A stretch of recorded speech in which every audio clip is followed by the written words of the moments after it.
1054번째 책 소개입니다. 책에서 일부 내용을 발췌하여 소개드립니다. 책 제목 이로운 보수 이로운 진보. 저자 최강욱, 최강혁.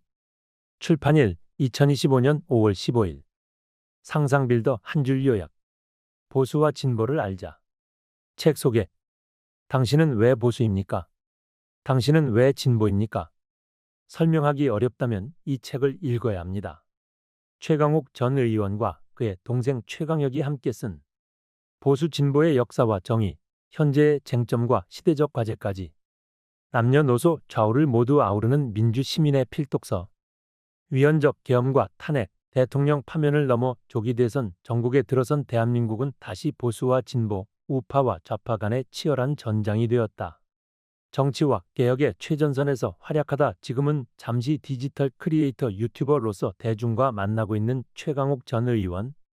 다양한 매체에서 촌철살인의 정치 평론을 선보이는 그에게 정치학을 전공한 동생 최강혁은 자주 당부했다. 건강한 보수의 성장을 위해서 누군가는 보수의 가치와 장점을 계속 말해야 한다고. 지금 우리 사회에는 그 어느 때보다 상대 진영을 향한 증오의 언어가 난무하고 있다. 적대적 공생관계를 이어가는 극단적 대결 구도도 점점 심화되고 있다. 최강 형제는 우리 정치가 갈라치기와 혐오에서 벗어나 화합과 연대로 나아가기 위해서는 보수와 진보가 서로에 대해 잘 알아야만 한다고 여겼고, 이를 도와줄 수 있는 쉽고 친절한 정치 교양서를 함께 써보기로 했다.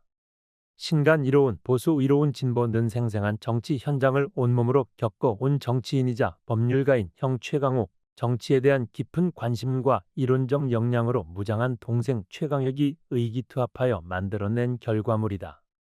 이 책에는 보수 성향의 봉수 씨와 진보 성향의 진봉 씨라는 50대 동갑내기 가상 인물이 등장한다. 이들의 대비되는 삶의 모습과 가치관은 보수와 진보의 세계관, 정치적 입장 차이를 극명하게 드러내준다. 총 4부로 구성된 이 책의 일부 보수와 진보의 위대한 탄생에서는 보수, 진보, 우파, 좌파 개념이 어떻게 생겨났고 발전해 왔는지를 세계사적 배경, 프랑스 혁명의 전개 과정 속에서 살펴본다. 2부 보수와 진보는 어떻게 세상을 바라볼까에서는 봉수 씨와 진봉 씨가 각 주제를 놓고 치열한 논쟁을 벌이고, 다크나이트 킹스맨, 기생충, 죽은 시인의 사회, 머니볼, 설국열차, 두 교황 등 익숙한 대중문화 콘텐츠를 통해 보수와 진보의 특징과 차이를 보여준다. 지극히 일상 친화적이고 친절한 스토리텔링이어서 누구나 쉽게 내용의 흐름에 올라탈 수 있다. 3부 혐오와 배척이 아닌 화합과 연대를 위해서는 가난과 빈부격차, 평등과 복지, 능력주의와 학벌, LGBTQ, 낙태와 사형, 태극기 부대와 키세스 시위대, 빈곤층의 보수성 등 우리 사회를 뜨겁게 달구는 이슈들에 대한 보수와 진보의 입장 차이, 각자가 추구하는 가치가 무엇이고 세상을 대하는 마음과 태도는 서로 어떻게 다른지를 알아본다. 마지막으로 4부 이상적인 정치의 모델에서는 이로운 보수의 모델로 독일의 앙겔라 메르켈 총리를, 의로운 진보의 모델로 미국의 버락 오바마 대통령을 소개하며 우리나라에서 보수와 진보의 개념이 달라진 이유와 함께 진짜 보수정당과 새로운 진보정당 탄생에 대한 저자들의 기대를 이야기한다. 바람직한 정치와 민주주의에 대한 관심이 다시 커지고 있다. 각자의 가치관과 정치적 성향 차이가 어디서 비롯된 것인지 모른 채 무지성으로 보수 진보를 지지하거나 배척하는 경우가 많다. 정치적 양극화가 심한 한국 사회에서는 특히 자신과 다른 이념적 위치에 있는 이들을 적극적으로 이해하려고 노력할 때 비로소 진정한 사회 통합과 민주주의의 성숙이 가능해질 것이다. 그런 맥락에서 이 책은 특히 청소년과 청년처럼 아직 정치적 가치관이 정립되지 않은 세대에게 보다 균형 잡힌 지식과 시각을 선사한다. 중장년 독자에게는 오래도록 관철해온 자신의 정치적 입장을 새삼 성찰해 볼 기회, 남들에게 내가 왜 보수 또는 진보인지 자신 있게 설명할 수 있는 넉넉한 근거를 제공한다. 저자 소개. 지은이, 최강욱. 법학자. 서울대 법대와 대학원에서 형사법과 형사정책을 전공했다. 학자의 길을 걸으려다 법조인이 되었고, 병역비리와 장성진급비리 수사를 통해 기득권 세력의 민낯을 확인하였다. 변호사로 일하며 국방부 불온서적 사건, 총리실 민간인 사찰 사건, 한명숙 총리 사건 등을 수행하는 과정에서 권력 앞에 휘어지는 법의 잣대를 목격, 무력감에 가슴을 치는 날이 많았다. 공영방송 감독기관의 이사로 공정언론 회복 과정에 힘을 보탰고 문재인 정부 청와대 공직기강비서관으로 미완의 개혁에 대한 책임과 소명을 절감하였다. 우여곡절 끝에 평생 예상하지 못한 피고인 신분의 국회의원으로 일하기도 했다. 시민이 행복한 나라는 올바른 정치와 포근한 문화 예술이 꽃피는 곳이라 믿으며 진실이 고통 없이 드러나고 정의가 걱정 없이 승리하는 세상을 꿈꾼다. 지은이 최강혁 기업인 연세대학교에서 정치학을 전공하였다. 대학 시절 학문보다 노래동아리 활동에 진심이었다.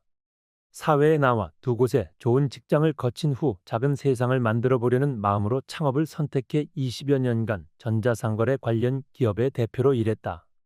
이름이 알려진 형을 둔 덕분에 종종 고초를 겪기도 하지만 그보다 좋은 일이 훨씬 많았고 최강욱의 동생인 것은 언제나 자랑스러웠다. 어두운 동굴에 몸을 숨긴 채 보고 듣고 읽고 쓰는 일을 좋아한다. 그중 가장 어려운 쓰기와 좀 더 친해지고 싶은 마음, 세상의 복잡하고 어려운 것들을 쉽게 풀어 쓰는 사람이 되고 싶은 소망이 있다. 책에서 얻은 내용, 보수와 진보, 우파와 좌파의 유래. 주변 사람에게 당신은 왜 보수 혹은 진보냐라고 물으면 분명한 논리나 구체적인 근거를 들어 답할 수 있는 사람이 과연 몇이나 될까? 보기 싫은 저 정치인이 보수 혹은 진보를 아니까 그냥 무턱대고 보수 또는 진보가 싫은 것은 아닐까? 이 책의 저자들은 욕할 때 하더라도 서로를 좀 더 알고 나서 욕하는 게 맞다라고 생각했다. 그래서 보수 진보 탄생의 역사적 배경으로부터 본격적인 보수 진보 이야기를 시작해 보기로 마음먹었다. 보수주의, 진보주의, 우파, 좌파라는 단어는 프랑스 혁명 이후에 등장했다. 프랑스 혁명은 민중들이 왕이 없는 나라, 즉 공화국을 선포한 사건이다. 왕이 당연하던 세상을 왕이 당연하지 않은 세상으로 바꾼 혁명이다. 자유주의, 민주주의, 공화주의는 프랑스 혁명 이후에 유럽과 전 세계로 퍼져나갔다. 프랑스 혁명을 주도한 두 세력은 왕정 폐지와 공화정 실현을 공통의 목표로 삼았지만 루이 16세 처형 문제를 두고 강하게 대립한다. 국민공회의 의장석에서 바라보는 시점을 기준으로 부유한 계층을 대표하고 점진적인 변화를 꾀한 지롱드파가 오른쪽, 서민 계층을 대신하고 대대적인 변화를 주장한 자코뱅파가 왼쪽에 앉았다. 이때부터 느리고 온건한 변화를 원하는 보수 세력은 우파, 빠르고 과감한 개혁을 원하는 진보 세력은 좌파로 불리게 되었다. 보수와 우파, 진보와 좌파를 완전히 같은 개념이라고 여기기 쉽지만 그렇지 않다. 한 시대의 보수와 진보는 세상과 사람과 삶을 대하는 태도, 변화를 꾀하는 속도 등을 기준으로 늘 갈린다. 필요한 사회 변화에 대해 천천히 신중하게 최소한으로라고 생각하는 쪽이 보수, 빠르고 과감하게 전면적으로라고 말하는 쪽이 진보다. 한편 우파 좌파는 자본주의를 어떻게 대할 것이냐에 따라 나누는 게 더 바람직하다. 자본주의의 장점과 사회주의의 단점 쪽에 마음이 기운다면 우파, 자본주의의 단점과 사회주의의 장점 쪽에 더 관심이 가면 좌파다. 우리는 생각과 행동, 생각과 생각 사이의 불일치와 모순을 일상에서 흔하게 경험한다. 보수와 진보, 우파와 좌파 역시 그 유래와 정의를 알고 나면 단순히 이분법적으로 이쪽은 모두 옳고 저쪽은 모두 그르다라고 구분하는 것이 적절하지 않고 옳지도 않다는 것을 쉽게 이해하게 된다. 보수와 진보는 세상과 현실을 얼마나 다르게 바라볼까? 보수와 진보의 차이는 과연 무엇일까? 보수는 현재를 과거의 정점으로 보고 진보는 미래의 출발점으로 본다. 보수는 과거로부터 이어진 눈앞의 현실에 주목하고 진보는 현재로부터 시작하여 곧 다가올 미래에 주목한다. 보수의 역할은 기존의 좋은 것들을 잘 지키고 급격한 변화로 인한 혼란을 방지하는 것이고 진보의 역할은 새로운 문제를 발견하고 이를 고쳐 사회의 구조적 모순이나 불평등을 개선하는 것이다. 이 책은 독자들이 직관적으로 파악하고 이해할 수 있도록 구체적인 상황과 사례를 통해 보수와 진보의 차이를 설명한다. 당신이 한 아이의 부모라고 가정했을 때 자녀에게 세상은 이런 곳이다라고 가르치면 보수 성향, 세상은 이런 곳이어야 한다라고 가르치면 진보 성향이다. 사람이니까 그럴 수도 있지라고 인간 본성의 불완전함을 말하는 사람들은 주로 보수이고 사람이 그래선 안 되지 않을까 하며 이성의 역할을 말하는 사람들은 주로 진보다. 인생에는 올바른 답이 있고 그것을 잘 따라야 한다는 입장이라면 보수, 살아가며 올바른 질문을 하는 게 조금 더 중요하다고 생각하면 진보다. 현재의 상태가 좋아서 미래도 지금과 같기를 바라는 사람은 보수, 현재의 상태가 불만족스러워서 미래가 바뀌기를 기대하는 사람은 진보다. 좀 비싸더라도 평생 멋지게 쓰다 대대로 물려줄 수 있는 튼튼하고 심플한 물건을 선호한다면 보수, 가성비와 디자인이 뛰어나고 매번 새로움과 독특한 경험을 선사하는 제품을 선호한다면 진보다. 인간은 이기적인 존재인가, 이성적인 존재인가, 안정이 우선인가, 변화가 우선인가, 시장인가, 국가인가, 성장인가, 분배인가, 보편적 복지인가, 선별적 복지인가 등의 주제를 두고 벌이는 봉수 씨와 진봉 씨의 가상 토론은 보수와 진보의 입장 차이를 더 극명하게 드러낸다. 독자들은 각각의 상황에 자신의 입장이나 가치관을 대입하다 보면 자연스레 이런 물음이 머릿속에 떠오를 것이다. 나는 왜 스스로를 보수 또는 진보라고 여겨왔던 것일까? 내 정치 성향은 정말 보수 또는 진보가 맞을까? 대한민국은 좌우의 날개로 난다. 사람은 타고난 유전적 성향과 삶에서 터득한 경험치를 더해 특정한 입장과 지향을 갖게 된다. 가치관과 개성의 차이를 놓고 누가 더 우월하거나 올바르다고 말할 수 없다. 보수와 진보 역시 마찬가지다. 보수와 진보는 선악을 나타내는 상징도 만고불변의 절대적 진리도 아니다. 처한 상황과 배경에 따라 보수와 진보가 언제든 쉽게 자리를 바꾸기도 한다. 보수 이꼬르 우파 또는 우익, 진보 이꼬르 좌파 또는 좌익이라는 도식적 구분도 바람직하지 않다. 대한민국이라는 이름에 새는 보수와 진보라는 튼튼한 양날개가 있어야만 보다 높이, 멀리, 빠르게 날 수 있다. 어느 한쪽이라도 제대로 동작하지 않으면 우리는 땅바닥에 곤두박질 칠 것이다. 이 책은 시종일관 건강한 보수와 건강한 진보가 균형 잡힌 토론과 경쟁을 통해 이 세상을 지탱하고 발전시켜야 한다고 주장한다. 한국 현대사의 주요 변곡점이었던 분단과 독재는 보수와 진보, 우파와 좌파 개념을 심각하게 오염시켰다. 독재 정권 유지를 위한 탄압과 그에 대한 저항 과정에서 공고해진 거대 양당 대결 구도는 보수 진보의 개념과 실체에 대한 오해를 증폭시켰다. 결국 대한민국 사회에서 보수 또는 우파라는 단어는 답답하고 시대에 뒤처진 사람들을 의미하는 말로, 진보 또는 좌파라는 단어는 거칠고 무책임한 사람들을 지칭하는 단어로 오염되었다. 사이비 보수와 사이비 진보가 판을 치는 사이, 결국 보통의 시민들은 이제 자신의 정치적 지향이 사람을 향하는 것인지 가치를 지향하는 것인지 구분할 수 없게 되었다. 저자들은 한국사의 질곡 속에서 변질된 보수와 진보라는 단어를 바로 잡으려면 진짜 보수와 진짜 진보가 무엇이고 그들이 추구하는 가치는 어떤 것인지부터 알아야 한다고 주장한다. 보수와 진보가 끊임없이 스스로를 경계하고 성찰해야 한다고, 사람과 세상을 이롭게 하는 보수, 사람과 세상을 의롭게 하는 진보가 하루빨리 제자리를 찾아야 한다고 강조한다. 다양한 색깔의 정당이 나타나 정책으로 경쟁하는 세상이 어서 오기를 주문하기도 한다. 이 책이 보수와 진보가 서로 만나 소통하고 연대하는 길을 친절하게 안내하는 내비게이터가 되기를 바라는 간절한 마음으로. 보수는 탐욕으로 망하고 진보는 위선으로 망한다. 보수는 부패로 망하고 진보는 분열로 망한다. 널리 퍼져 있는 말입니다. 탐욕과 부패는 보수의 가치가 아닙니다. 위선과 분열도 진보의 가치가 아닙니다. 이 책을 통해 우리는 보수와 진보가 진짜 소중하게 여기는 가치가 어떤 것인지를 알리고 싶었습니다.